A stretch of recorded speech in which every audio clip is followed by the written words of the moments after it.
In 2016, two Argentine students set out on a trip across South America, hoping to take a short break from their studies. They had no idea that their journey would end in a nightmare and turn into one of the most complex and confusing investigations on the continent.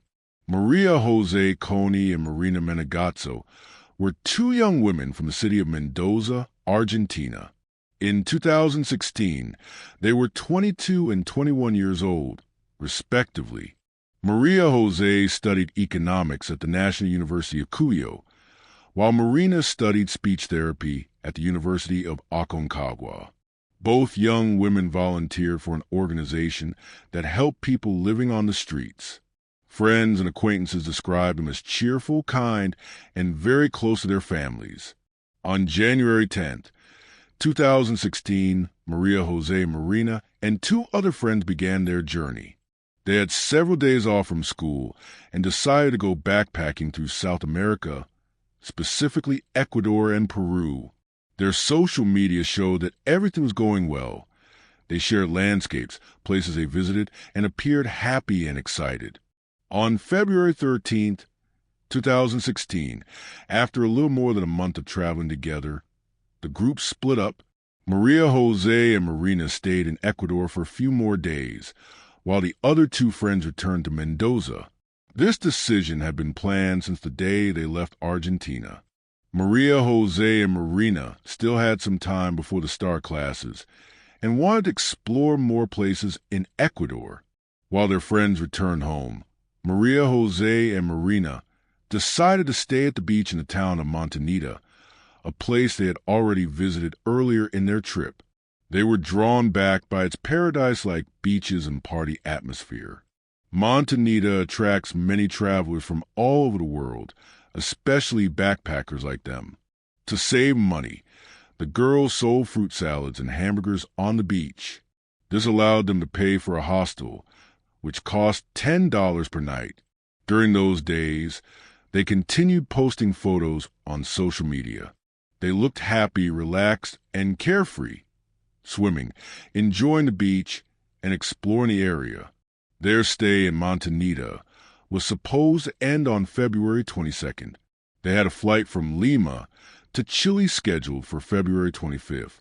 Their return plan was well organized. From Montanita, they would go to Guayaquil, then travel to Lima, spend one night with friends, fly to Chile, and from there take a bus back to Mendoza, Argentina.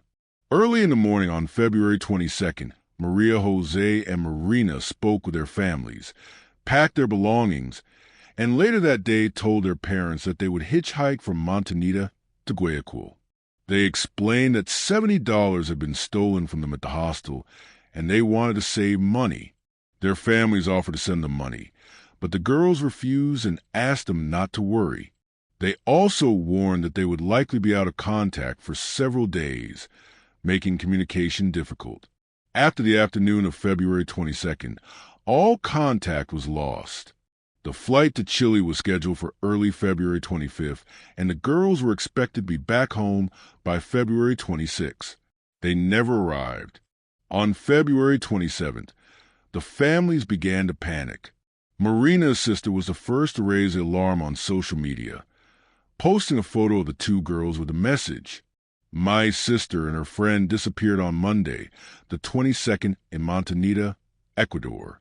Please share. The president of Ecuador, Rafael Correa, responded hours later, saying, "Police are already investigating. Hug your parents and Maria José's parents. All of Ecuador is with you." Families tried to determine whether the girls had left the country or boarded their flight, but airlines refused to release information without a court order. There were also no border records indicating that they traveled from Montanita to Guayaquil. Parents began to suspect that the girls never reached Guayaquil and that something had happened along the way. The disappearance went viral. Two countries effectively united in the search, sharing the story everywhere in hopes of finding the missing girls. On February 25th, Maria José's body was found about 200 meters from the beach. On Sunday, February 28th, Marina's body was found about 40 meters from where Maria José had been discovered. From that moment, the case became increasingly strange. Both bodies were wrapped in plastic bags and tied with ropes. Maria José had suffered head trauma, multiple injuries including genital injuries, a fractured femur, bruises, and scratches. Marina suffered 6 stab wounds, from her chin to the first cervical vertebra. She also had abrasions on her face and body. Both girls had wrist injuries, suggesting they had been bound. Autopsies determined that both died in the early morning of February 23rd, within hours or minutes of each other. 2 days later, Ecuadorian police announced the arrest of 2 suspects, Alberto Segundo Mina Ponce and Aurelio Eduardo Rodriguez, known as El Rojo. Bloodstains were found in Mina Ponce's house, and Marina's phone and backpack were found nearby. Both men quickly confessed, shocking the public. They claimed they met the girls near a bar, while the girls were looking for a ride to Guayaquil. According to them, El Rojo offered them a place to stay at Mina Ponce's house. Later that night, after drinking heavily, they attempted to force sexual relations. The girls resisted. Mina Ponce admitted to killing Maria José by striking her with a metal object. El Rojo stabbed Marina 6 times. However, inconsistencies soon emerged.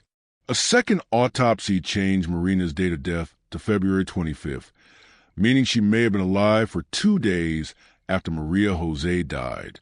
Toxicology tests revealed both girls had been drugged with substances that, when mixed with alcohol, remove a person's ability to resist. This explained their silence in the taxi and their drowsy appearance. After years of delays, both Mina Ponce and El Rojo were sentenced to 40 years in prison. Later, a new suspect emerged, José Luis Perez, the man who claimed to have found Maria José's body. His DNA matched evidence at the scene.